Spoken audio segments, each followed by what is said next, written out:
So now I'm continuing the chapter. What brought him there was one of his periodical visits to J. Washburn Stoker's second cousin George. अब ये है यहाँ पे ये दिया हुआ है कि रॉड्रिक ग्लॉसअप जिसके बारे में मैंने आपको बताया था, रॉड्रिक ग्लॉसअप जो है वो वहाँ पर क्यों आते हैं, बर्ट्रम वूस्टर के पास आते हैं, क्यों आते हैं?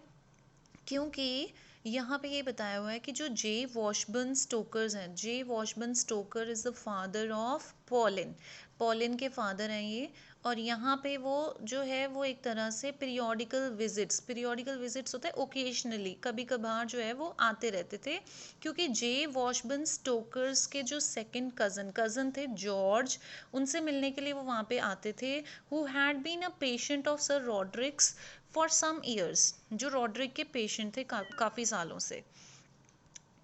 Then he arrived on the present occasion just in time to read over the morning coffee and egg the news that Bertram Wooster and Pauline Stoker were planning to do the wedding glide. अब वहाँ पर वो आते हैं किस लिए? Just have a morning coffee and to deliver the news and to know about the news, to talk about this news that Bertram Wooster and Pauline Stoker were planning to do the wedding.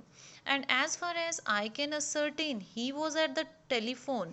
और जहाँ तक मुझे पता है, मुझे कौन है यहाँ पे? बर्ट्रम वूस्टर बता रहे हैं स्टोरी, तो बर्ट्रम वूस्टर ये कह रहे हैं कि जहाँ तक मुझे लगता है he was at the telephone, मैंने उसको जस्ट ऑब्जर्व किया कि वो टेलीफोन पे था, ringing up Pauline's father without so much as stopping to wipe his mouth.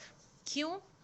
कि मैंने उनको ऑब्जर्व किया कि वो जो है पॉलिन के फादर से बात कर रहा था, रॉड्रिक ग्लॉसअप की बात कर रहे हैं, without so much as stopping to wipe his mouth. और वो जो है एक तरह से कि वो रुक भी नहीं रहा था अपने माउथ को क्लियर करने से। इसका मतलब ये है कि whatever is there in his heart, in the heart of Roderick Glossop, he just cleared it out everything to the father of Pauline, that is J Washburn Stoker.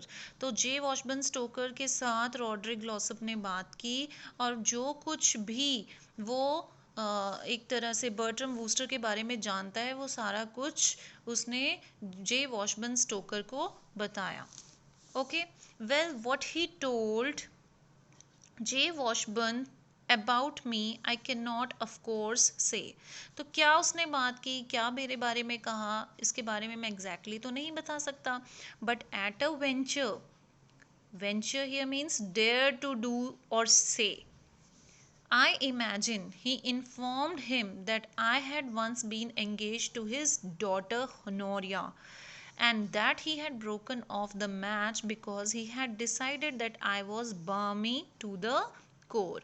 तो यहाँ पे उसको ये लगता है कि पक्का उसने क्या बताया होगा फ़ोन पे जे वॉशबर्न स्टोकर को, यही बताया होगा कि उसकी जो बर्ट्रम वूस्टर है, एक बार उसकी एंगेजमेंट जो है उसकी खुद की डॉटर के साथ, होनोरिया था जिसका नाम, उसके साथ हुई थी, लेकिन रॉड्रिक ग्लॉसअप ने वो एंगेजमेंट तोड़ दी क्योंकि उसको ये लगता है कि बर्ट्रम वूस्टर जो है वो बार्मी है। Barmy means mad, crazy, to the core, बहुत ज़्यादा डीपली जो है वो एक तरह से मैड है। तो इस वजह से जो रॉड्रिक है उसने अपनी डॉटर की, खुद की डॉटर की एंगेजमेंट उसके साथ तोड़ दी थी और वो जो है वो चाहता है कि जे वॉशबर्न स्टोकर भी अपनी डॉटर की मैरिज उसके साथ ना करे, क्योंकि उसको ये लगता है, रॉड्रिक ग्लॉसअप को ये लगता है कि वो जो है वो थोड़ा सा मैड है। और वो ऐसा क्यों फील करता है, क्यों उसको मैड कह रहा है, उसका भी एक रीज़न है जो आपको अभी क्लियर हो जाएगा। So now a close friend of J. Washburn's and a man on whose judgment J.W. relied, क्योंकि वो उसका J.W. यहाँ पे जे वॉशबर्न स्टोकर के बारे में ही बोला हुआ है। J.W. का जो खास फ्रेंड है, कौन है ये? रॉड्रिक ग्लॉसअप लगा लो। I take it that he had little difficulty in persuading the latter that I was not the ideal son in law. तो उसने उसकी बात पे विश्वास किया, किसकी बात पे विश्वास किया? रॉड्रिक की बात पे विश्वास किया, और उसने उस चीज़ को एक्सेप्ट किया कि मे बी शायद वो एक अच्छा सन इन लॉ नहीं है। At any rate, as I say, within a mere 48 hours of the holy moment, I was notified that it would be unnecessary for me to order the new sponge back trousers and gardenia.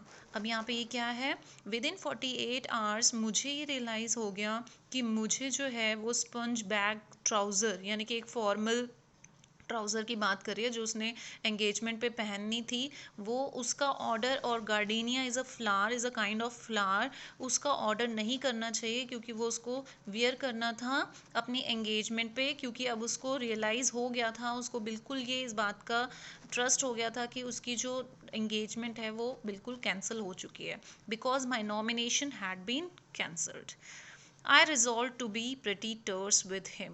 तो अब यहाँ पे resolve मतलब होता है determined, set on और decided.